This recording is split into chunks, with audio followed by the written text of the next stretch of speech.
Imagine you're the most miserable person in the world. You have a great wife, a wealthy and famous career, yet nothing seems to really make you happy. Now imagine an alien invasion.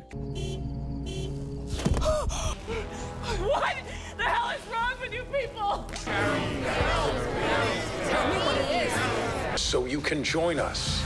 What the Pluribus is a show about an alien virus that takes over the planet, and every human infected is now a part of something called the Hive. Basically, everyone infected is joined in a collective consciousness, which basically means they're all different people but share the same thoughts, experiences, and knowledge. Because of this, the entire world is taken over. That is, except for 13 people. One of those 13 people is our award-winning miserable person, Carol Sturka. So Carol's wife gets killed during the joining, and she understandably freaks the fuck out. She's angry and confused, all while these people in the hive mind act like everything is fine. And that's because to them, it is. Which brings us to the main ethical question of the show. Is a collective consciousness that can't commit acts of violence and is actually quite kind better than the chaotic life of human individualism? No, it's not. I think pretty objectively, the answer is that human autonomy, no matter how destructive it may be, is better than being a mindless blob.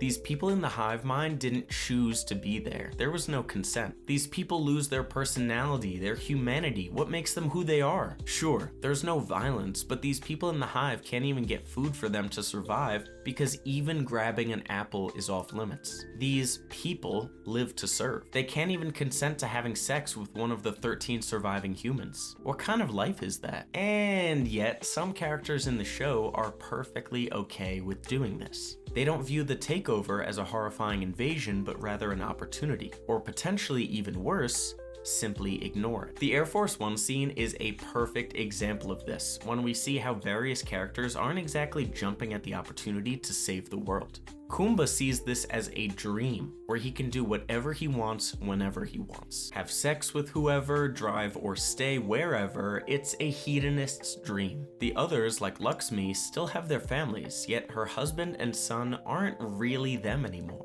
Sure, they may act like they used to, but as Carol points out, Lakshmi's son has vast knowledge far beyond what he actually would. Tell me, Ravi, for a pelvic exam, what kind of speculum do you prefer? Metal or plastic? What? It would depend. Both have their uses. No.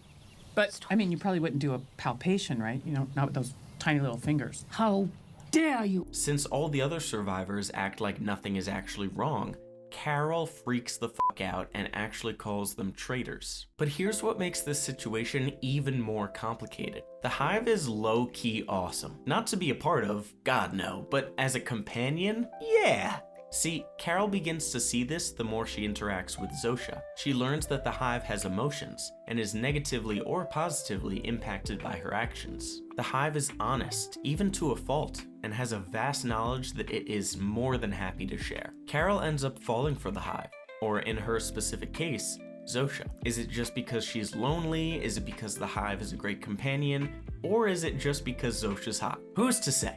But what starts to snap her out of it is the fact that despite all of their lovely conversations, the Hive is still determined for her to join them. This lack of consent, this lack of individual choice is what Carol realizes she has to fight for. It's also what our boy Manusos has been trying to do the entire time. At the end of the show, even after some miscommunication and fighting, Carol and Manusos team up to take down the Hive. They have to save the world, and even though their enemy isn't exactly an evil one, humanity is meant to be free. Hey guys, thanks so much for watching. Let me know in the comments what you think about Pluribus. I am so excited for season 2, even though it's gonna take a fucking billion years, but what are you gonna do? Make sure to subscribe, and I'll see you next time. Manusos. How the fuck do you pronounce that? I have no idea.